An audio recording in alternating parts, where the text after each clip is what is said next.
Bonjour à tous, j'espère que vous allez bien en ce mardi. Je suis ravie de vous retrouver pour une nouvelle présentation d'un oracle.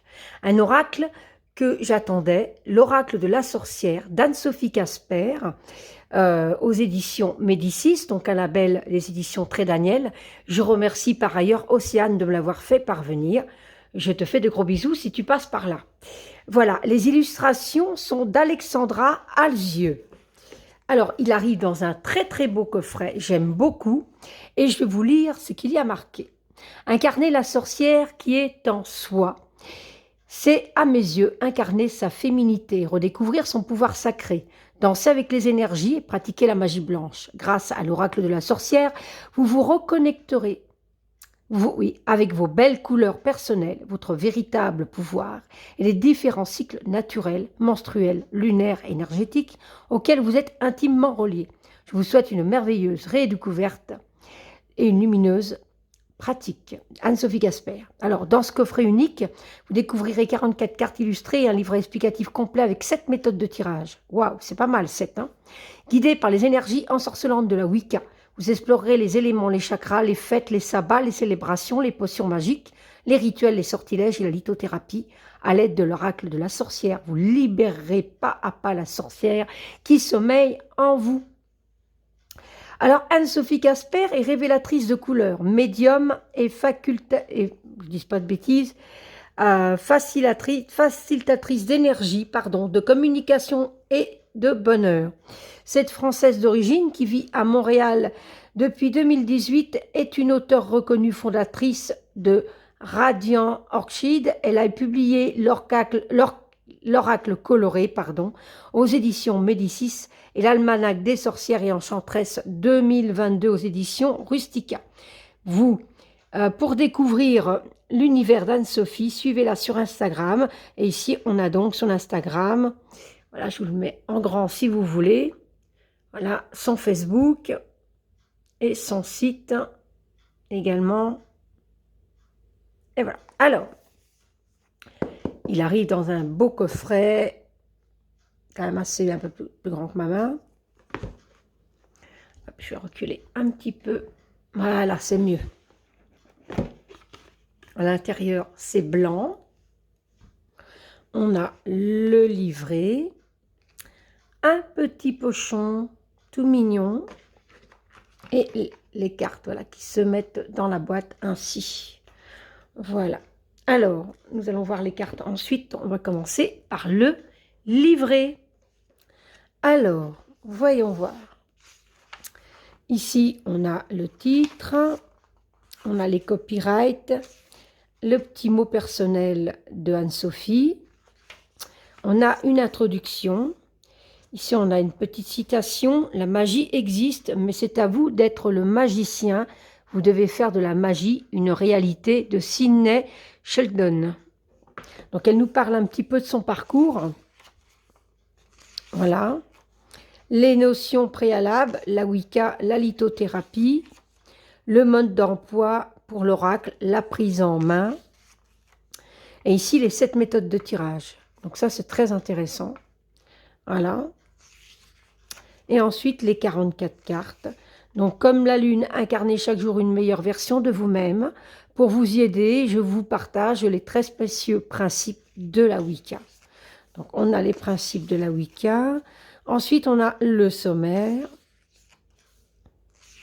Donc, le sommaire, on a apparemment l'introduction aux grands éléments et les élémentaux, au cycle lunaire et au menstruel, aux saisons et aux outils sacrés, aux fêtes, aux sabbats, aux célébrations, aux potions magiques, aux rituels, aux sortilèges et aux archétypes féminins, aux chakras, aux couleurs. Et ici, on a l'introduction au pouvoir. Donc ici, elle nous marque les introductions aux grands éléments, élémentaux. Donc on nous parle des éléments, des élémentaux, et ensuite on va aux cartes. Donc là, la carte est représentée sur la page de gauche, le nom de la carte, une phrase clé, et ensuite le texte. Et ici ensuite, on a le message, 2 messages, ça c'est très bien dit. Et ensuite, les êtres du petit peuple vibrent avec le grand élément éther, et là, on a la pierre de lithothérapie qui correspondent. Donc, il peut en avoir une ou plusieurs. Et donc, ça, il y a ça pour toutes les cartes. Et par ici, parfois, ça change. Ici, c'est le sylphide et les symphes, les fées vibrent avec le grand élément air. Et ensuite, les pierres de litho. Voilà. Et on a donc ça pour chaque carte. Et ça, on va y arriver. Je suis mal réveillée ou quoi? Voilà, ça arrive à des moments où je mâche mes mots. La dernière carte. Ensuite, on a donc... Faut que je fasse attention là, parce que je vois que la page juste ici est un petit peu décollée là. Donc, il faudra que je fasse attention. Hop. Et ici, on a les remerciements. Ensuite, on a Qui sommes-nous? L'auteur et la créatrice. Pour découvrir les livres, oracle et collaboration éditoriale, l'illustratrice. Et puis, voilà. Donc ensuite, voici les cartes. Alors, le dos, j'aime beaucoup. J'aime beaucoup le dos. Il est très original, je trouve. J'aime bien. Les cartes sont peut-être un petit peu fines. C'est la seule chose que je pourrais reprocher. Elles sont un petit peu fines. Maintenant, ça ne veut pas dire qu'elles sont fragiles. Forcément, elles sont souples, mais je les trouve un peu fines. Mais en soi, elles n'ont pas l'air fragiles, alors elles se remettent bien, ma foi. Bon. Et les tranches sont grises. Alors voilà, alors j'aime beaucoup les illustrations, elles sont magnifiques.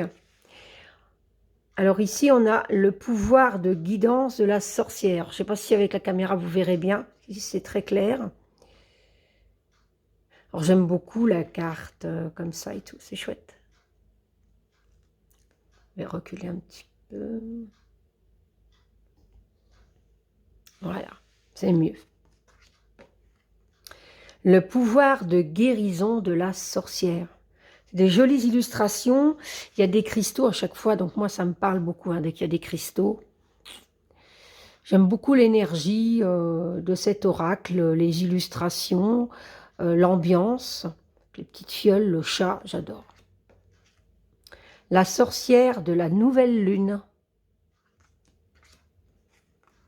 La sorcière du premier quart de lune. La sorcière de la pleine lune. La sorcière du troisième quart de lune. Elles sont vraiment très belles, il y a beaucoup de couleurs. J'aime beaucoup cette énergie. C'est vrai que ma foi, c'est pas dérangeant parce qu'elles sont pas fragiles. La sorcière de la lune noire. Alors, ça me parle beaucoup. Je travaille beaucoup avec cette énergie-là. La sorcière d'Imbolc. Alors, on a les sabbats, donc c'est super chouette. On a ici la croix de Brigide. J'adore. La sorcière du printemps. Vous auriez compris, j'aime l'ambiance très witchy. C'est normal, vous allez me dire. Les plantes magiques de la sorcière. J'adore cette carte aussi. Le bain magique de la sorcière. C'est un très bel oracle aussi pour se connecter à l'énergie féminine. Hein. Le pouvoir onirique de la sorcière. La sorcière de Yule. La sorcière de l'été. Le rituel de la révélation de la sorcière. La prière graphique de la sorcière. La sorcière vaporeuse. Ah, sublime aussi, la sorcière de Samhain, oui, bien sûr, évidemment. C'est mon sabbat préféré, mais quelle sorcière n'aime pas ce sabbat? Sublime. L'infusion purifiante de la sorcière. Ça parle vraiment de mon quotidien, tout ça. La potion solaire de la sorcière. les douces huiles de la sorcière.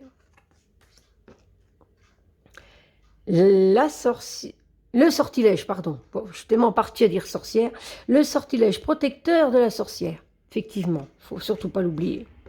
Le filtre amoureux de la sorcière, attention aux potions d'amour. Le rituel d'abondance de la sorcière. La fumigation purificatrice de la sorcière. La sorcière verte, j'adore, elle est magnifique. La sorcière originelle. Le pouvoir de création de la sorcière. La sorcière de l'automne. La sorcière de l'hiver. La sorcière incandescente.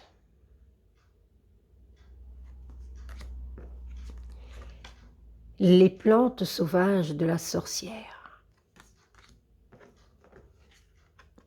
Le rituel de la bonne fortune de la sorcière. La sorcière de Beltane. La sorcière de Lita. Jolie, hein? J'adore cette carte. La sorcière aquatique.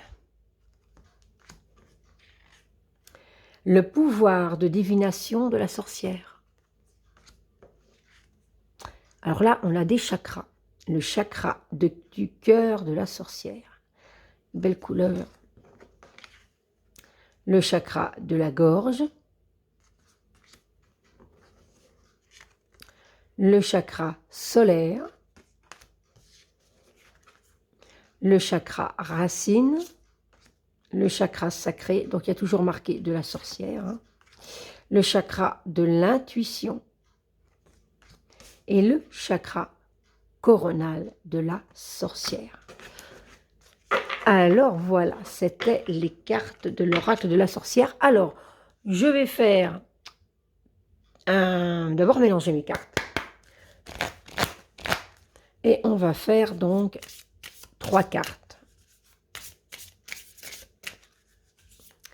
Et je vous laisse vous connecter et choisir votre question.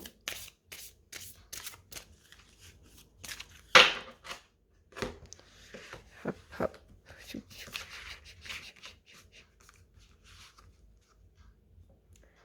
Alors, première carte.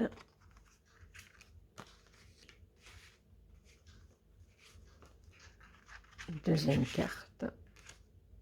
Et troisième carte.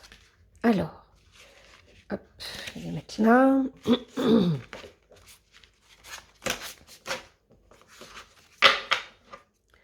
Pour la première, je vais retirer ceci. Pierre de lune. Cristal de roche. L'arbre adorite. Je vous laisse quelques minutes, quelques secondes, quelques minutes pour choisir votre carte. Et je lirai donc la correspondance.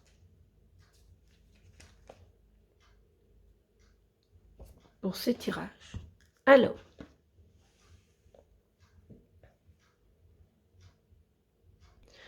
pour ceux qui ont choisi la pierre de lune, en une,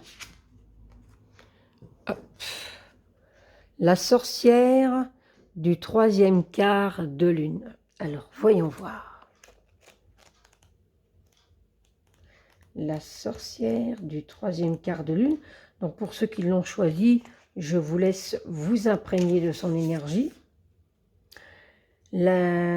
Alors, la sorcière du 3 quarts de lune est intimement liée au cycle lunaire. Arrivée à la fin de son parcours, l'astre lunaire perd progressivement de sa superbe. Moins lumineuse, la lune diminue de jour en jour pour se coucher presque au même moment où le soleil se lève. La boucle est bouclée. Le cycle arrive à son terme pour laisser place à un nouveau cycle plein de surprises, de découvertes et de défis. Ce 3e quart de lune, c'est le moment pour y mettre à jour votre carnet de bord et réinitialiser votre boussole intérieure afin de repartir sur d'excellentes bases. Alors, le message de mes sages. Donc, la sagesse. Hein. Pour clôturer ce cycle, la sorcière de la nouvelle lune vous questionne sur le pardon. Qu'il s'agisse de vous-même ou des autres, pardonnez-vous facilement? Reste-t-il des sujets, des événements ou des personnes qui méritent que vous leur pardonniez? La sorcière du troisième quart de lune vous rappelle que le passé ne peut s'effacer. En revanche, vous n'avez plus de prise sur lui. Vous ne maîtrisez pas non plus le futur, pas encore réalisé.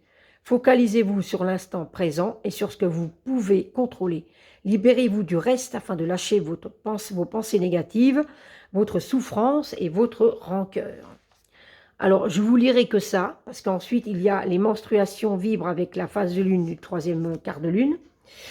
Et les pierres de lithothérapie, par contre, je vais vous les lire, parce que sinon, ça va faire une trop grande vidéo. Pour la pierre des lithothérapies qui correspondent, alors le grenat, l'éthiotrope, la pierre de lune noire, ah oui, j'aurais pu la choisir, parce que j'en ai une juste ici, ou le jaspe rouge ou sanguin. Pour le pardon, l'opale rose, la chrysophase, le quartz rose et la rhodochrosite. Voilà. Alors, pour ceux qui ont choisi le cristal de roche, en 2, la fumigation purificatrice de la sorcière. La fumigation purificatrice de la sorcière.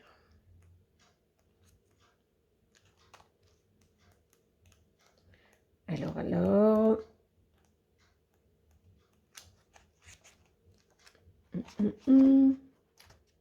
Hop, hop, hop. Je vais le trouver. Alors, prenez le temps de vous connecter à la carte pendant que je cherche dans le livret. Parce qu'elles ne sont pas numérotées, mais elles sont...